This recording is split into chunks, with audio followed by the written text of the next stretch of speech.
Gumala ka habang bata ka pa. Mag-travel, mag-enjoy, at gumawa ng masasayang alaala.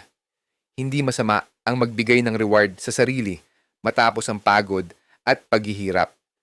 Pero habang nag-i-enjoy ka sa kasalukuyan, huwag mong kalimutan ang hinaharap. Hindi habang buhay ay bata ka. Darating ang panahon na mas marami ng responsibilidad at mas mahalaga na may naitabi kang pera para sa mga pangangailangan. Kaya bawat sweldo o kita mo, maglaan ng bahagi para sa kasiyahan at maglaan din para sa ipon.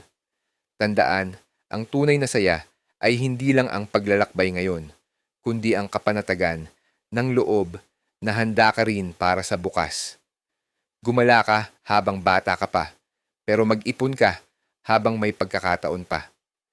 Masarap mag-enjoy sa buhay pero mas masarap ang may seguridad sa hinaharap.